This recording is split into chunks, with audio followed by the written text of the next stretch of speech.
आज हम लेकर आए हैं उत्तराखंड की खबरें। उत्तराखंड में आज भारी बारिश का अलर्ट, कई जिलों में डीएम ने स्कूल की छुट्टी के आदेश जारी किए। उत्तराखंड में आफत की बारिश रुकने का नाम ही नहीं ले रही है। मौसम विभाग ने फिर से गढ़वाल और कुमाऊं के कई जिलों में भारी बारिश की चेतावनी जारी की है। भारी बारिश के अलर्ट को देखते हुए कई जिलों के जिलाधिकारियों ने 13 सितंबर यानी आज स्कूलों की छुट्टी के आदेश जारी किए हैं। आपराधिक घटनाओं पर एसएसपी ने लिया सख्त एक्शन, एसएसआई और चौकी प्रभारी समेत 5 को किया लाइन हाजिर। हरिद्वार जनपद में बढ़ते आपराधिक मामलों को लेकर एसएसपी प्रमेद सिंह डोबोला सख्त एक्शन लिया है। एसएसपी ने एसएसआई और चौकी प्रभारी समेत 5 को लाइन हाजिर किया है। साथ ही लापरवाही बरतने वाले पुलिस अधिकारी और कर्मियों पर कार्रवाई कर सख्त संदेश देने की कोशिश की है। कुमाऊं में भारी बारिश का अलर्ट जारी, नैनीताल जिले में आज बंद रहेंगे स्कूल, आदेश जारी।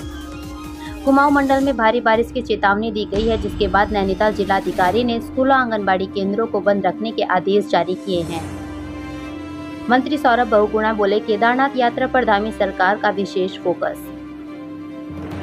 केदारनाथ पैदल मार्ग पर आई आपदा के बाद धामी सरकार मार्ग को दुरुस्त करने में युद्ध स्तर पर जुटी हुई है। काबीना मंत्री और जिला प्रभारी मंत्री सौरभ बहुगुणा ने कहा कि सरकार केदारनाथ यात्रा पर विशेष ध्यान दे रही है, जिससे यात्रियों को सहूलियत मिल सके। नैनीताल में क्लोरीन गैस का रिसाव, कई लोग हॉस्पिटल में भर्ती, खाली करवाया गया इलाका।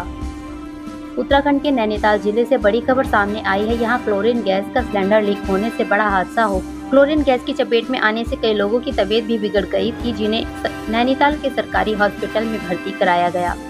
रुद्रप्रयाग में बड़ा हादसा, टाटा सुमो पर गिरा पहाड़ी से भारी भरकम बोल्डर, केदारनाथ पैदल मार्ग पर भी गिर रहे पत्थर। उत्तराखंड में आफत की बारिश रुकने का नाम नहीं ले रही। बारिश के कारण पहाड़ों पर कई हादसे भी हो चुके हैं। गुरुवार को रुद्रप्रयाग जिले में बद्रीनाथ हाईवे पर टाटा सुमो पर पहाड़ी से भारी भरकम बोल्डर गिर गया। इसके अलावा केदारनाथ पैदल मार्ग पर भी लगातार बोल्डर गिर रहे हैं। उत्तराखंड में तेज हुई सशक्त भू कानून की मांग, भाजपा के 2 दिग्गजों ने दी राय। बीते कुछ सालों से उत्तराखंड में सख्त भू कानून की मांग हो रही है, जिसे लेकर प्रदेश के युवा सड़कों पर उतरकर प्रदर्शन कर रहे हैं। युवा भू कानून के साथ ही मूल निवास 1950 को लेकर भी मुकर हैं। इस पर बीजेपी नेताओं के बयान आए हैं। बजट भाषण के तमाम विकास से जुड़े बिंदुओं पर जल्द हुकाम, अपर मुख्य सचिव ने जारी किए निर्देश। उत्तराखंड में जिन विकास पूरक योजनाओं और कार्यों का बजट भाषण 2024-25 में जगह दी गई, उन्हें प्राथमिकता के आधार पर पूरा किए जाने के लिए अफसरों को निर्देश दिए गए हैं। अपर मुख्य सचिव आनंद वर्धन ने आज बजट भाषण 2024-25 में विभिन्न विभागों के अंतर्गत सैचुरेशन से जुड़े बिंदुओं पर कार्रवाई के संदर्भ में समीक्षा बैठक की। उत्तराखंड में सहायक कृषि अधिकारियों के सैकड़ों पद खाली, कैसे कृषि कार्यों को बढ़ावा देगी सरकार।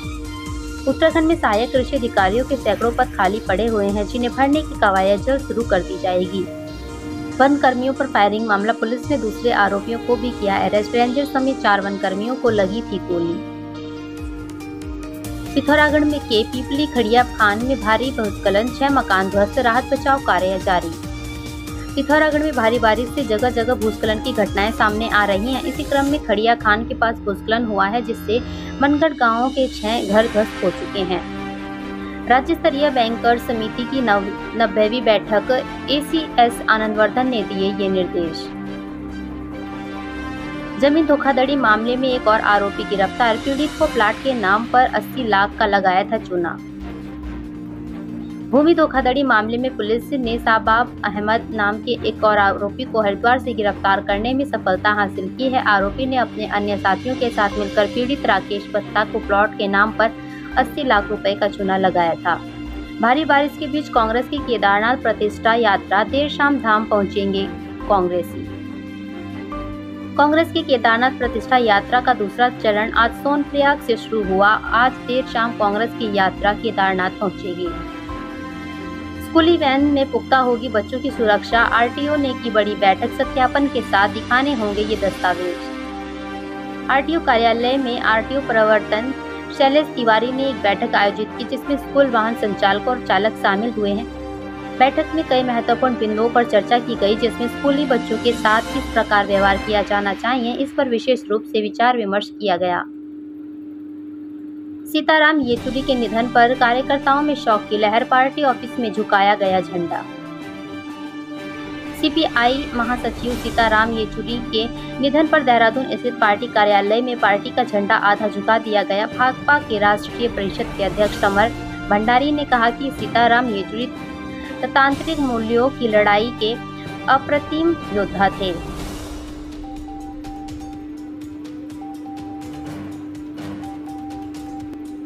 हल्द्वानी कैंसर अस्पताल के विस्तारीकरण को केंद्र ने दी मंजूरी, जल्द तैयार होगा 196 बेड का हॉस्पिटल।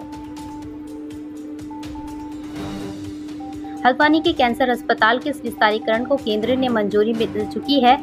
इसके बाद अब जल्द ही यहां 196 बेड का अस्पताल तैयार किया जाएगा। 2 चरणों में कैंसर अस्पताल का निर्माण होगा। इसके साथ ही यहां 141 बेड का रन बसेरा भी बनेगा।